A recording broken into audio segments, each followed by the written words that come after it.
I don't know how to love. Whenever I loved someone, it ended badly. Once it led to the death of someone close to me, and when that happened, I decided that I would never love anyone again. I won't let myself love anyone, and I won't let anyone love me. Have you ever experienced something like that? I would be happy to read your stories as well, so please support me with likes and comments. It's hard for me to talk about this, but I'll be happy if I find a response or support from you guys. My name is Sabrina. You'd be surprised, but I work as a cab driver. Yes, and for a long time. I was a good driver from the beginning. The road relaxed me. At that time, I'd not yet had time to get my driver's license, and I was already driving. My parents had bought me this car, and my little sister Emily loved it when I drove the two of us on the desert road. She kept asking me to take her for a ride. I couldn't refuse her because I loved her to bits. Emily was about 10 years old at the time, and we rode out, as usual, to a deserted place while my parents were busy doing things at work. I wasn't feeling very well, but Emily begged for a ride. It was raining, and we rode around the big canyon. She was so excited and laughing. Suddenly, I realized that the road was slippery. The speed was low, but I still lost control and we crashed into a tree. I didn't realize from the shock that I was injured. The first thing I did was look toward the passenger seat, and Emily was gone. She flew out of the car, smashing through the windshield. I got out of the car and found her on the road. She was unconscious. Oh no! Emily! Emily! Just then, some guy came up behind me, a little older than me, and he took Emily in his arms and we got into my car and I drove us at full speed into town. It was a long drive, but I was in a hurry. That guy carried my little sister inside. Then they took her to surgery, and after 30 minutes, the doctor came out and said, "I'm so sorry." I had a meltdown. I had lost the most beloved person in my life. My parents never recovered. They divorced. My mom still blames me for Emily's death. But there is every reason for that. I shouldn't have. So I left home and started working right away. I realized I wasn't good at my job as a waitress. I was always breaking dishes and taking orders incorrectly. So then I caught myself thinking that despite what had happened, I could only drive. That's how I became a cab driver, in the same car. Sometimes I accelerated so hard and drove into oncoming traffic like I was playing with death itself. That's when they called me crazy. And after that, my fame went all over the city, in the new town I'd moved to. That's how I started to make a good living. I received orders over the phone, a message with an address and the time of how long to deliver the customer. Usually I made it 3 minutes ahead of schedule, for which I was left a tip.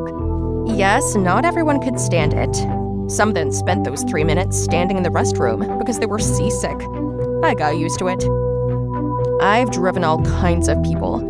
Once I took a woman to the airport. She was crying, saying she just caught her husband cheating on her.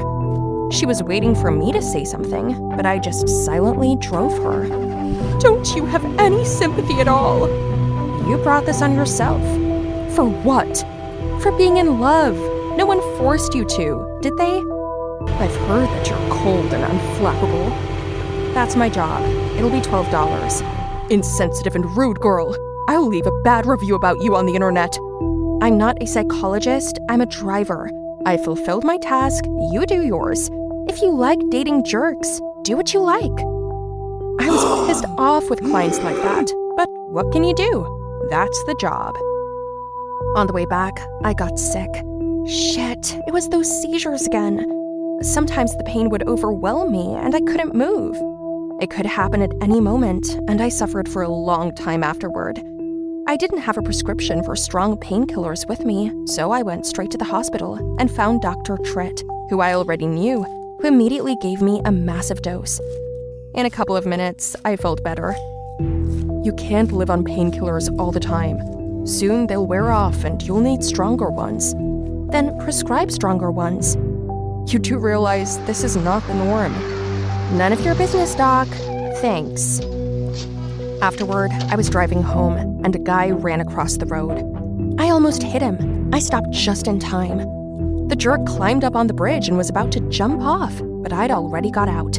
I started yelling at him. "Hey, asshole, what are you doing? Are you tired of living or something?" He turned around and he was crying.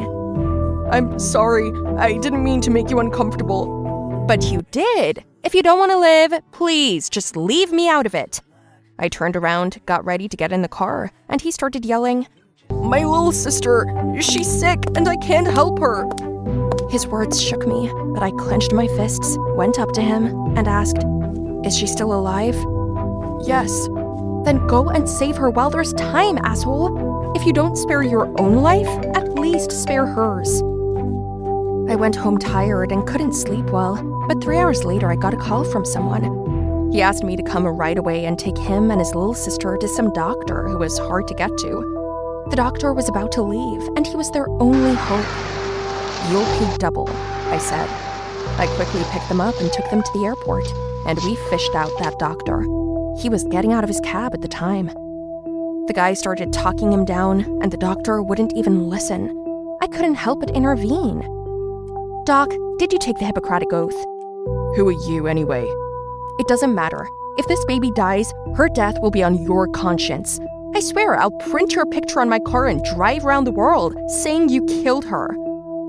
He was angry, but he took to it, right at the airport. The doctor never left that night, so we went to the hospital with him, and he went into surgery. When it was over, we went into the ICU to see the nurse. That guy thanked me. He gave me double the money, but I wouldn't take it, said I didn't need it, and went outside and got into my car. "You saved her," I said in my head. Feelings and memories swirled around in my mind. I knew that this was what I'd wanted to hear years ago.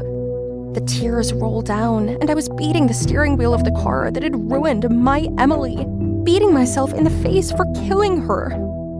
I felt sick again, my phantom pains, the nature of which had never been identified in the hospital. I went home and took some painkillers, but it didn't get any better. My eyes went dark. I felt as if I was suffocating. And then that guy called. I don't remember if I answered the phone. I felt bad, and then I passed out. I woke up in the hospital. My friend Dr. Tritt was standing over me, and next to me was my Emily. She was holding my hand and stroking my arm. I lifted my head and began to cry. "Emily, my Emily, forgive me. I didn't save you. I ruined you. Forgive me, Emily. It's my fault. I'm sorry. I can't live like this anymore. I'm sorry."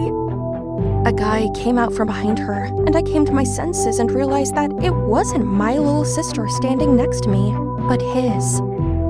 "I told you that the drugs would stop working. Until you come to terms with your loss, the phantom pains will bother you, Sabrina." "Where's Emily?" That's when the guy's little sister hugged me. Her name was Emma. She hugged me with her arms, and she said, "You saved me, Sabrina." I cried bitterly and hugged her back. The doctor gave me a sedative, and Emma went to her room. That guy, Aaron, was sitting next to me. "I know about your pain. It's none of your business." "It's none of my business? Look, Sabrina, you're punishing yourself." "What? You're punishing yourself for not saving Emily?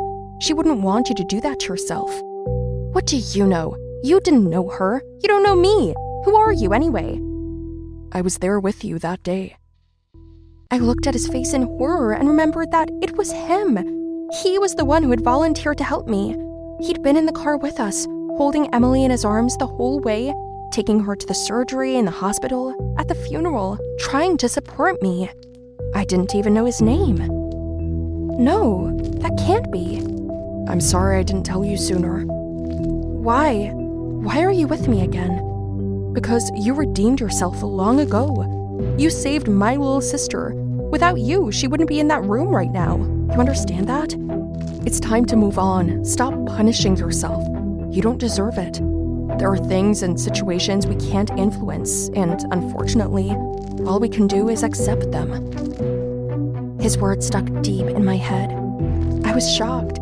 A couple of days later, my parents came to see me at the hospital. It was the first time in so long.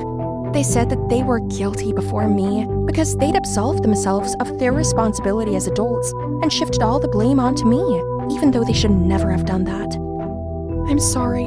I'm sorry, we shouldn't have pushed you away. I'm sorry it took so long to realize that. I'm really sorry. It's not your fault, daughter. Not at all.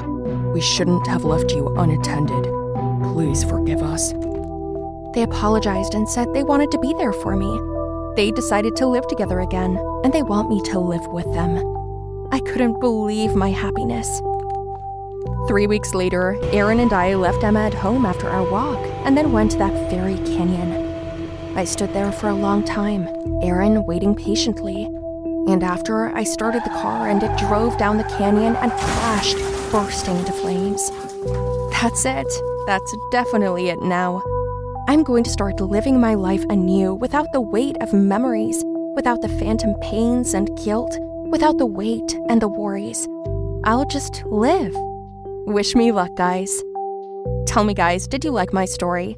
Write your opinion about it in the comments below the video. Don't forget to like it, share the video with your friends, and subscribe to the channel.